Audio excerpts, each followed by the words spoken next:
আসসালামু আলাইকুম, অ্যাকাউন্টিং অ্যানালিসিসে স্বাগতম। আজকে আলোচনার বিষয় হলো হোল্ডিংয়ের বিজনেস কম্বিনেশনের হোল্ডিং অংশ। একটা কোম্পানি আর একটা কোম্পানি যখন অর্ধেকের বেশি শেয়ার কিনে নেয় তখন তারা হয়ে যায় হোল্ডিং কোম্পানি, আর যে কোম্পানির শেয়ারে অর্ধেকের কম বাইরের অংশ থাকে, বাইরের পাওনাদারদের কাছে থাকে, সেই কোম্পানি হয়ে যায় সাবসিডিয়ারি অংশ। এখন ধরা যাক এটা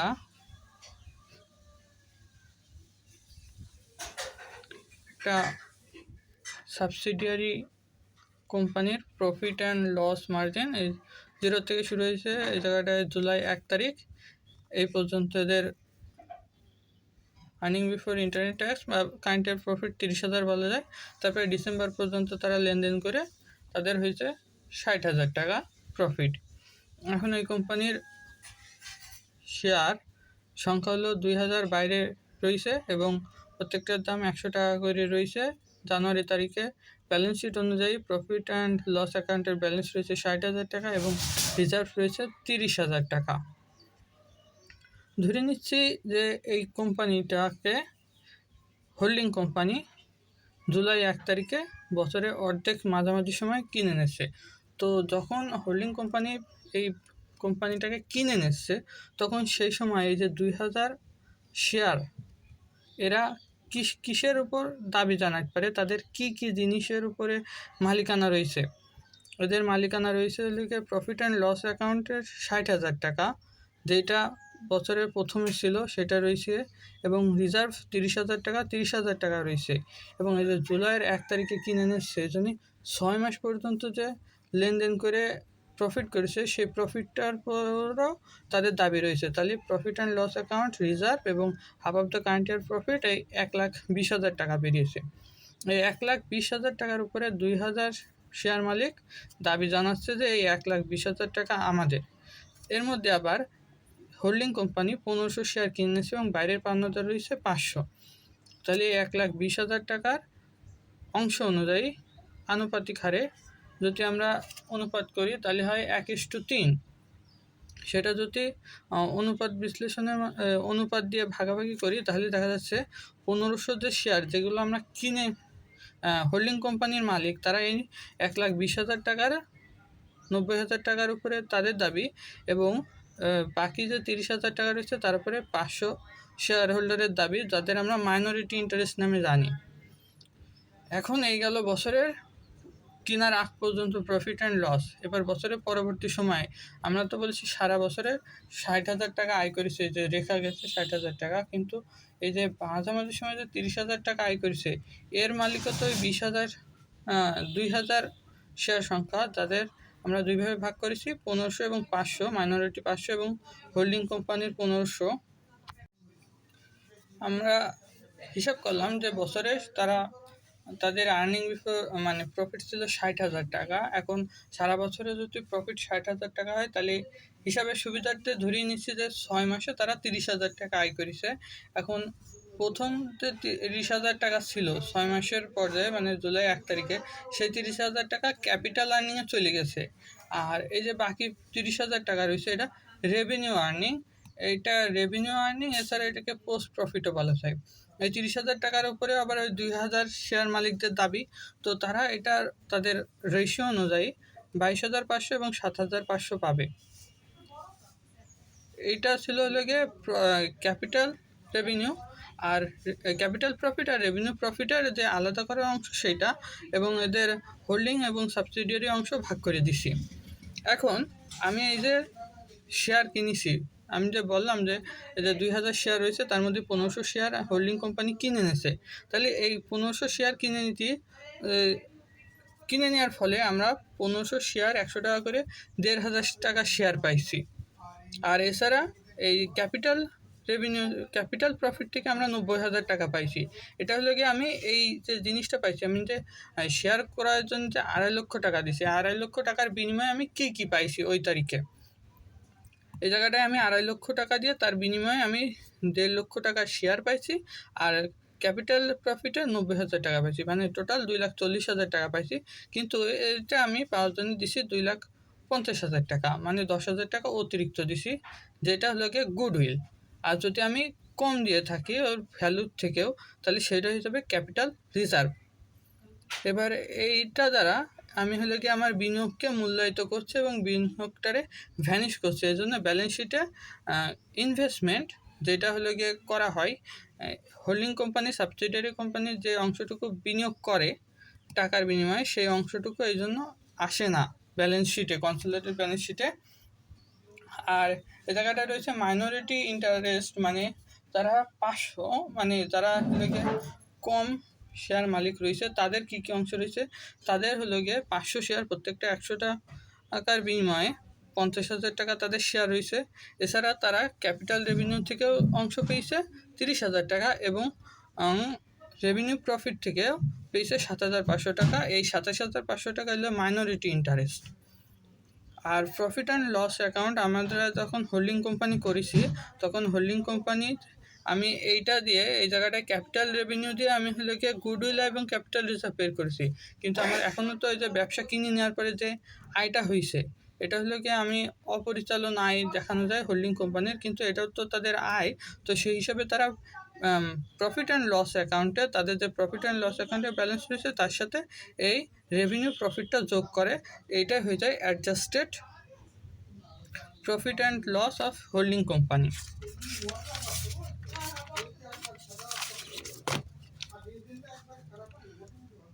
এবার ব্যালেন্স শিট আসছে। ব্যালেন্স শিট তৈরি করার সময় আমরা এইচ লিমিটেডের শেয়ার, রিজার্ভ এবং অ্যাডজাস্টেড প্রফিট অ্যান্ড লস দেখাবো।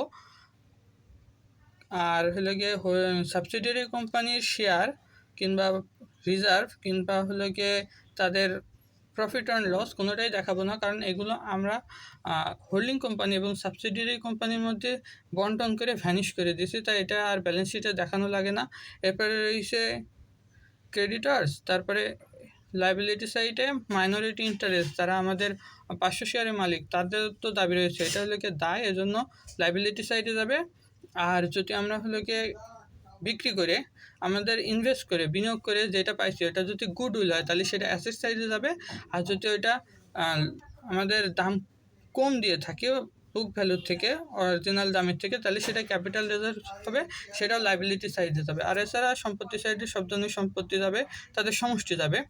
গুডউইল যাবে, যদি আমি বেশি দামে কিনে থাকি তাহলে যে গুডউইল বেরোবে সেটুকু যাবে। আর ইনভেস্টমেন্ট যাবে না, কারণ আমরা ইনভেস্টমেন্টটা দিয়েই তো গুডউইল কিংবা ক্যাপিটাল রিজার্ভ বের করেছি, এই জন্য এগুলো আর যাবে না। এবার আসি অ্যাডজাস্টমেন্টে। অ্যাডজাস্টমেন্টের প্রায় ক্ষেত্রে বলা থাকে যে ধরেন ব্যবসার 1 জানুয়ারি হোল্ডিং কোম্পানি কিংবা হলো গিয়ে সাবসিডিয়ারি কোম্পানি একজন আরেকজনের কাছে বাকিতে পণ্য কিনেছে এবং 6 মাসের মাথায় তারা গিয়ে যখন হলো গিয়ে হোল্ডিং কোম্পানি সাবসিডিয়ারি কোম্পানি কিনে নিয়েছে, তখনও তাদের মধ্যে কিছু দেনা পাওনা থেকে যাচ্ছে। কিন্তু বছর শেষে যখন আমি কনসোলিডেটেড ব্যালেন্স শিট তৈরি করব, তখন আমি এই নিজেদের মধ্যে দেনা পাওনাগুলোকে ইন্টার ট্রানজ্যাকশন দিয়ে বাদ দিয়ে দেবো, কারণ আমি নিজের কাছে নিজে দেনা এবং নিজের কাছে নিজে পাওনা, এই জন্য ইন্টার ট্রানজ্যাকশন দিয়ে বাদ হয়ে যাবে। এক্ষেত্রে একটা গুরুত্বপূর্ণ নোট হলো, মাঝে মাঝে দেখা যায় যে বলা থাকে ক্রেডিটর্স 3,000 টাকা, আর যেরকম হোল্ডিং সাবসিডিয়ারি কোম্পানির ক্রেডিটর্স 3,000 টাকা ব্যালেন্স শিটে দেওয়া রয়েছে, তারা তাদের সমন্বয় বলে দিল তারা একটা 500 টাকার চেক ইস্যু করেছে, যেটা এখনও পৌঁছায়নি হোল্ডিং কোম্পানির কাছে, কিংবা হোল্ডিং কোম্পানির কাছে পৌঁছেছে কিন্তু আমি যে 31শে ডিসেম্বর কিংবা যে তারিখে ব্যালেন্স শিটটা তৈরি করি তার পরবর্তীতে পৌঁছেছে। আর এক্ষেত্রে হোল্ডিং কোম্পানির কিংবা সাবসিডিয়ারি কোম্পানির ডেপ্টার সাইডে 3,500 টাকা থাকে। এই ক্ষেত্রে যখন ইন্টার ট্রানজ্যাকশন হবে তখন ডেপ্টার সাইডে 3500 টাকায় বিয়োগ হবে এবং ক্রেডিটর সাইডে 3,000 টাকা থাকবে, কারণ ক্রেডিটর্স তারা তো 500 টাকা শোধ করে দিয়েছে, তারা চেক ইস্যু করে দিয়েছে, সেহেতু তাদের দায় কমে গেছে, সেহেতু 3500 টাকা পাচ্ছে। আর এদিকে ডেপ্টার্সের বুকে তো 3,500 টাকায় লেখা রয়েছে এবং 500 টাকায় আমরা বাদ দেবো, 3,500 টাকায় বাদ দেবো। তাহলে চেকটা কোথায় যাবে? এই চেকটা ব্যালেন্স শিটের কনসোলিডেটেড ব্যালেন্স শিট যখন আমরা তৈরি করব তখন অ্যাসেট সাইডে চেক ইন ট্রানজ্যাকশন দিয়ে এন্ট্রি দিয়ে দেবো, তাহলে হয়ে যাবে। এরপরে আসে হলো গিয়ে অ্যাসেট আন্ডার ভ্যালুড টাকা 5,000। আন্ডার ভ্যালুডের সাথে ওভার ভ্যালুডও মাঝে মাঝে থাকতে পারে। তো এই ক্ষেত্রে হিসাবটা বোঝার দরকার যে কেন এটা হলো গিয়ে ক্যাপিটাল প্রফিটে অ্যাসেট আন্ডার ভ্যালুটা যায়, আমরা জানি অ্যাসেট সমান সমান লাইবিলিটিস প্লাস ওনার্স ইকুইটি। এখন তখন সমন্বয় বলে দিয়েছে অ্যাসেট আন্ডার ভ্যালুড 5,000 টাকা, তার মানে হলো অ্যাসেট 5,000 টাকা মাইনরিটি সাইডে কম দেখানো হয়েছে কিংবা হোল্ডিং সাইডে কম দেখানো হয়েছে, বেশিরভাগ ক্ষেত্রে মাইনরিটির কথাই বলা থাকে। তো 5,000 টাকা যদি কম দেখায়, এখন এই অ্যাসেটের উপরে মালিকের দাবি থাকে, তার মানে কি এই ইকুইটি সাইডে প্রফিট অ্যান্ড লস রয়েছে, রিজার্ভ রয়েছে, এতে যে রিজার্ভের সাথে প্রফিট অ্যান্ড লস এতে 5,000 টাকা কম দেখানো হয়েছে। এই জন্য যখন হলে গিয়ে অ্যাসেট আন্ডার ভ্যালুড বলে, তখন ওই অ্যাসেটের অ্যামাউন্টটা যখন হলে গিয়ে ক্যাপিটাল প্রফিট নির্ণয় করি, তখন তার সাথে এই অ্যাসেট আন্ডার ভ্যালুডটা যোগ হয়। কারণ আমি যে ব্যবসা যখন কিনে নিছে ওই তারিখে কী পরিমাণ সম্পত্তির উপর দাবি রয়েছে শেয়ার মালিকদের, তাতে ওই অ্যাসেট আন্ডার ভ্যালুডের উপরে তাদের দাবি থাকে, এজন্য এটা যোগ হয় ক্যাপিটাল প্রফিটে। আর ঠিক একইভাবে যদি হলে গিয়ে অ্যাসেট ওভার ভ্যালুড থাকে, তাহলে সেইটা ক্যাপিটাল প্রফিটে বিয়োগ হবে। বিয়োগ হওয়ার পরে এটা হোল্ডিং এবং সাবসিডিয়ারি অংশের মতো আগের মতোই ভাগ করে দেওয়া হবে, এই জন্য এরকম হবে। আর এটা ব্যালেন্স শিটে, কনসোলিডেটেড ব্যালেন্স শিটে এসে অ্যাসেট সাইডে আন্ডার ভ্যালুড হলে যত কম মূল্যে দেখানো হয়েছে সেহেতু ওই কম মূল্যটা যোগ করতে হবে, আর যদি বেশি মূল্যে দেওয়া থাকে সেটা বাদ দিতে হবে। এইভাবে অ্যাসেট আন্ডার ভ্যালুড হিসাব করতে হবে। আর অন্যান্য সব কিছু অঙ্কে সেমই থাকবে। আমি হলে গিয়ে ক্যাপিটাল রেভিনিউ নির্ণয় করার সময় অ্যাসেট আন্ডার ভ্যালুড যোগ করেছি, আবার ওভার ভ্যালুড থাকলে সেটা বিয়োগ করব, তারপরে সেটা হোল্ডিং এবং সাবসিডিয়ারি অংশের মধ্যে ভাগ করে দেওয়া হবে। এছাড়া আর কোনো জায়গায় যাবে না, এটা অ্যাসেট আন্ডার ভ্যালুড তাহলে ক্যাপিটাল প্রফিটের মধ্যে যাবে।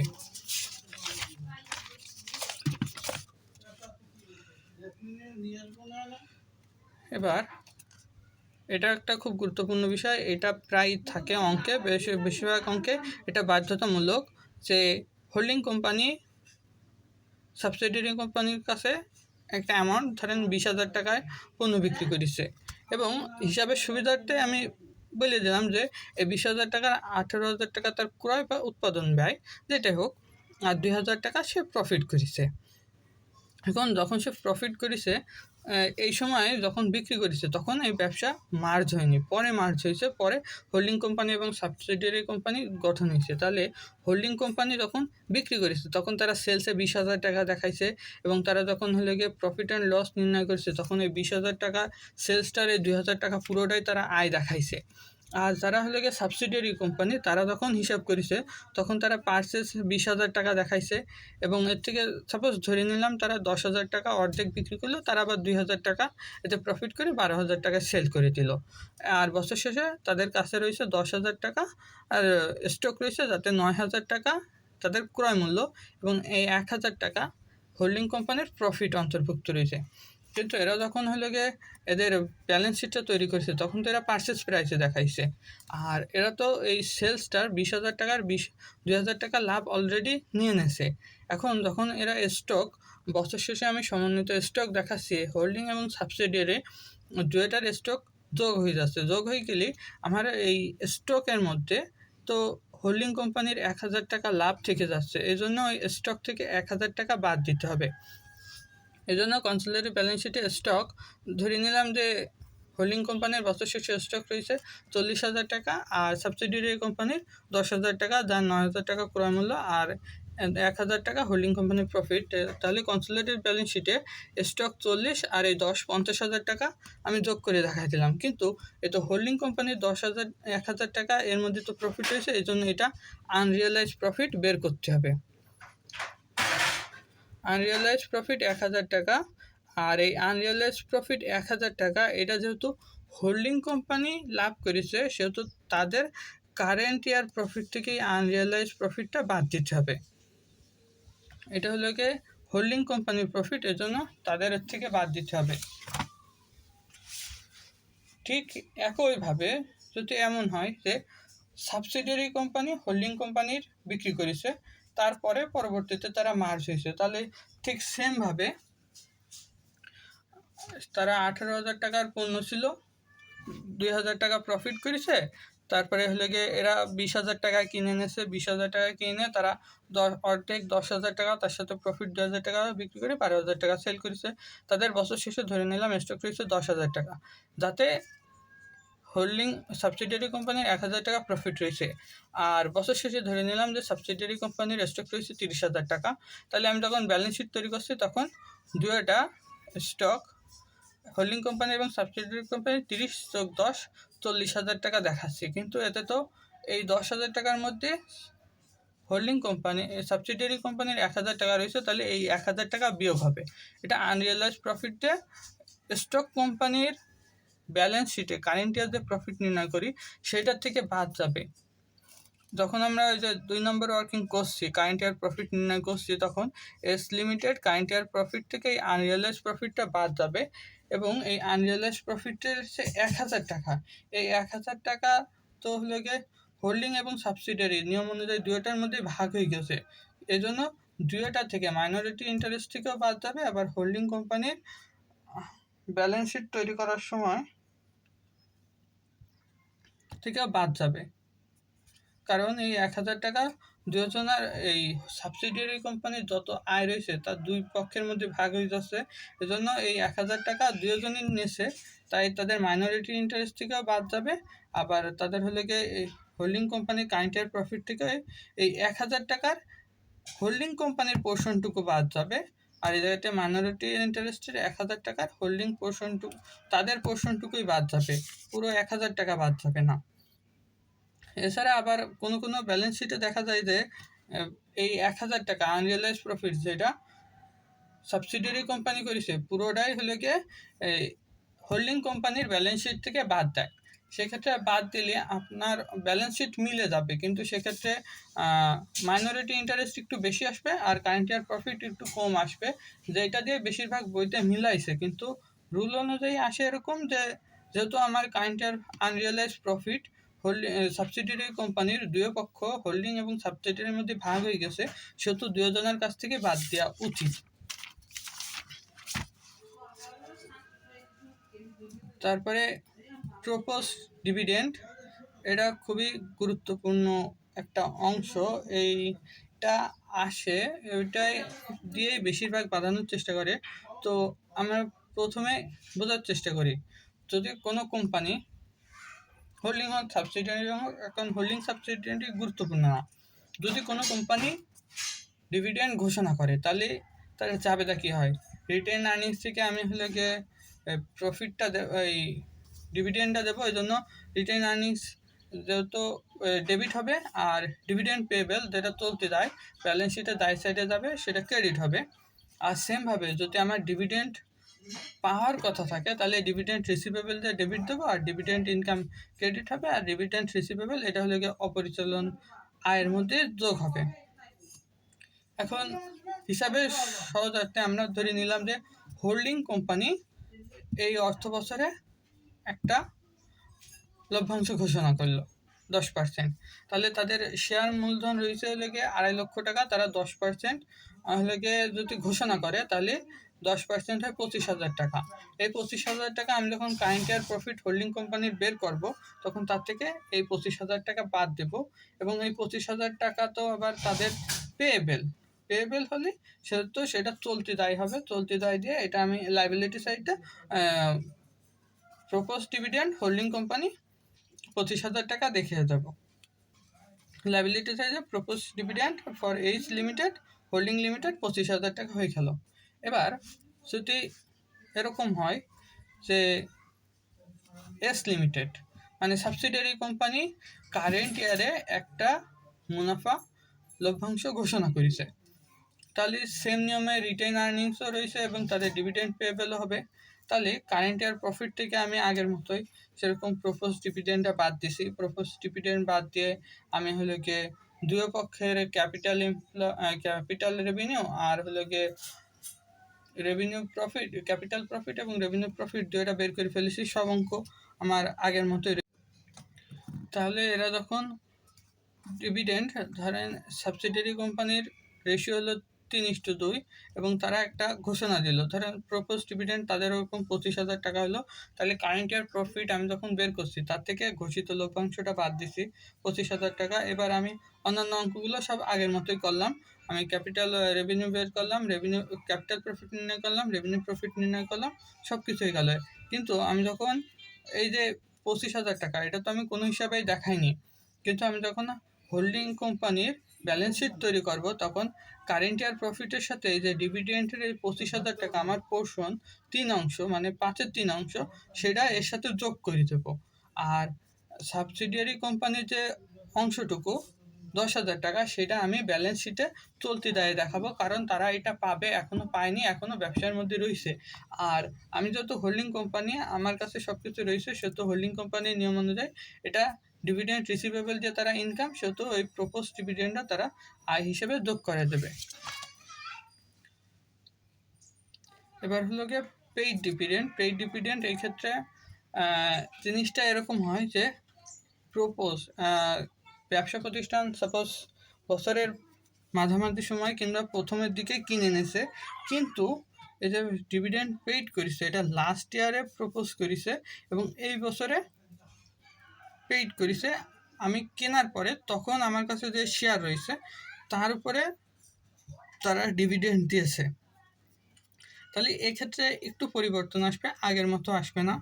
এখন আমি সাপোজ যখন কিনছি, তখন আমি আগে কি বলছিলাম যে ক্যাপিটাল রেভিনিউ নির্ণয় করব। ক্যাপিটাল রেভিনিউ নির্ণয় করার সময় ক্রয়কৃত তারিখে শেয়ারের বিনিময়ে আমি কিসের উপর দাবি জানাতে পারি, সেটা হলো প্রফিট অ্যান্ড লস অ্যাকাউন্ট যেটুক থাকে ওই পর্যন্ত, ক্রয়কৃত তারিখ পূর্ব পর্যন্ত, আর রিজার্ভ এর উপরে দাবি থাকে। কিন্তু যখন আমি ডিভিডেন্ডটা প্রপোজ করে এবং প্রপোজ করা হয়ে যায়, তখন এই প্রফিট অ্যান্ড লস থেকেই তো ওই প্রপোজকৃত ডিভিডেন্ডটা প্রদান করে।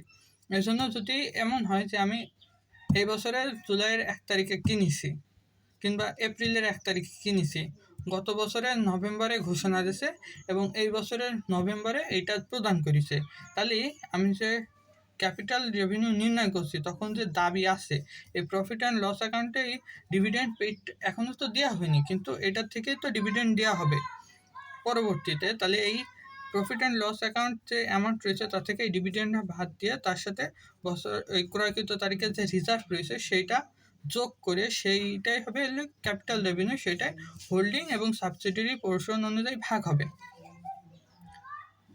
এটা ক্যাপিটাল রেভিনিউ হবে। এটা হলো গিয়ে আর কিছু চাবে না। এবং যখন গুডউইল এবং রিজার্ভ হিসাব হবে, গুডউইল এবং রিজার্ভ হিসাব হয় কিসের ভিত্তিতে, যে আমি টাকাটা দিচ্ছি 1.5 লক্ষ 2.5 লক্ষ, আমি যে শেয়ার কেনার জন্য টাকা দিচ্ছি, এই টাকার বিনিময়ে আমি কী কী পাচ্ছি, তাহলে আমি ওই যে শেয়ারগুলো দিচ্ছে সেটার পেইড আপ দাম পাচ্ছি, আর ক্যাপিটাল রেভিনিউ পাচ্ছি, ক্যাপিটাল এই ক্রয়কৃত তারিখে যে সম্পত্তির উপরে শেয়ার মালিকদের দাবি সেটার থেকেও পাচ্ছি, এবং এই যে আমি শেয়ার ক্রয় করছি তার কারণে পূর্বের ডিভিডেন্ড তো আমি পাচ্ছি, এই ডিভিডেন্ডটা আমার পোর্শনটুকু আমি যেটুকু ক্রয় করেছি সেই পোর্শনটুকু আমার হলে গিয়ে এইসের হোল্ডিং কোম্পানির পোর্শনও এই গুডউইল এবং রিজার্ভের সময় যোগ হবে, তারপরে এর থেকে ইনভেস্টমেন্টটা বিয়োগ দিয়ে গুডউইল এবং রিজার্ভ বের করব। এখন এই যে পেইড ডিভিডেন্ড, এটা যে হোল্ডিং সাবসিডিয়ারি কোম্পানি ঘোষণা করেছে, এটা তো তারা নভেম্বরে দিয়ে দিয়েছে। নভেম্বরে দিয়ে দিলে আমি সাথে সাথে আমার প্রফিট অ্যান্ড আমার ব্যালেন্স শিটও যোগ করে ফেলছিলাম তখনই, কিন্তু আমি যখন বছরের শেষে এসে যখন অ্যাডজাস্ট করছি, আমি তো আমার এই ডিভিডেন্ডটা গুডউইলের সাথে অ্যাডজাস্ট করে ফেলেছি, প্রফিট অ্যান্ড লসের নির্ণয়ের সময় বাদ দিছি, আবার গুডউইলের সাথেও যোগ করে ফেলেছি, কিন্তু আমার এই যে কারেন্ট ইয়ার প্রফিট রয়েছে এর মধ্যে তো আমি যে ডিভিডেন্ডটা পাইছি সেই ডিভিডেন্ডটা অন্তর্ভুক্ত আছে। এই জন্য এই রিসিভ ডিভিডেন্ডটা এই পোর্শনটুকু আমি বাদ দেব profit and loss account of holding কোম্পানির থেকে। এভাবে পেইড ডিভিডেন্ডটা অ্যাডজাস্ট করতে হবে।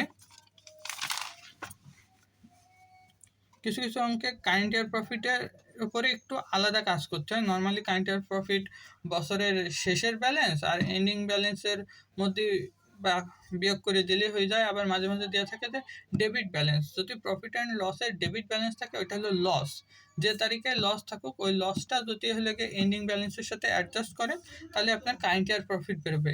এখন কিছু অঙ্কে এরকম দেখা যায় আমার ব্যালেন্স শিট দেওয়া থাকবে সাবসিডিয়ারি কোম্পানির, তাতে তারা বলা হয়েছে রিজার্ভ 50,000 টাকা এবং প্রফিট অ্যান্ড লস অ্যাকাউন্ট 20,000 টাকা।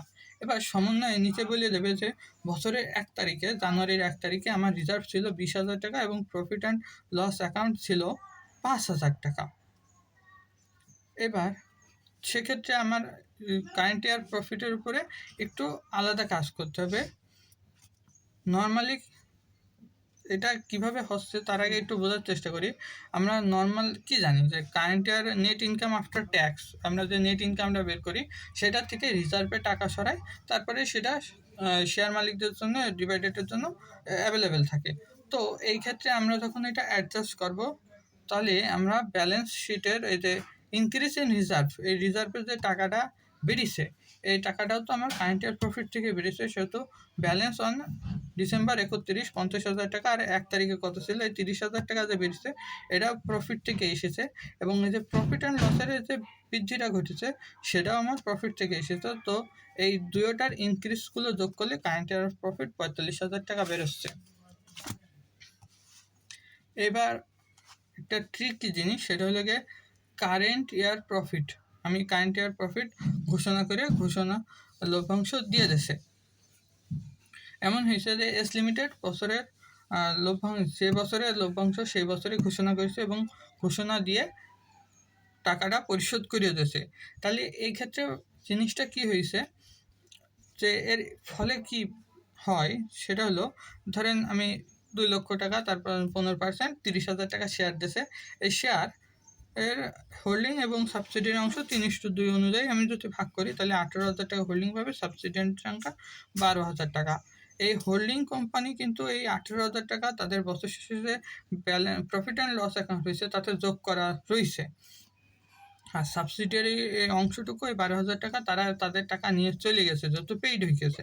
তাহলে এক্ষেত্রে নর্মাল কি হয়, কারেন্টের প্রফিট আগের মতো এরকম এন্ডিং এবং বিগিনিংটা অ্যাডজাস্ট করে বের করলাম, তার সাথে পেইড ডিভিডেন্ড এটা যোগ করলাম, যোগ করে 75,000 টাকার আমি লেগে ক্যাপিটাল পোর্শন নির্ণয় করলাম, যে যদি মাঝামাঝি হয় কিংবা মাঝামাঝি হলে সেক্ষেত্রে অর্ধেক হবে, কিংবা যদি বছরে আগে পিছু হয় তাহলে সেই অনুযায়ী ক্যাপিটাল পোর্শনটুকু বের করতে হবে এবং রেভিনিউ পোর্শনটুকু বের করতে হবে। বের করে ক্যাপিটাল প্রফিট নির্ণয় করতে হবে। ক্যাপিটাল প্রফিটে এই কারেন্ট ইয়ার প্রফিটের অংশ নিয়ে সেটা আবার হলো গিয়ে হোল্ডিং এবং সাবসিডিয়ারি অংশে ভাগ করতে হবে, এবং রেভিনিউ প্রফিটেরও হোল্ডিং এবং সাবসিডিয়ারি অংশ নির্ণয় করতে হবে। এবার নির্ণয় করার পরে আমি হলো গিয়ে যখন গুডউইল নির্ণয় করছি, গুডউইল নির্ণয় করার সময় আমি বের করছি যে আমি যে টাকাটা দিছি তার বিনিময়ে আমি কী কী পাচ্ছি। তাহলে এই যে আমি যে পেইড আপ ক্যাপিটাল সেইটা পাচ্ছি, এবং তার সাথে হলো গিয়ে ক্যাপিটাল প্রফিটও পাচ্ছি, এবং আমার যে ডিভিডেন্ডটা দিচ্ছে এই যে 18,000 টাকা, সেটাও আমি এই হলো গিয়ে শেয়ার ক্রয়ের মধ্যে আমি পাইছি।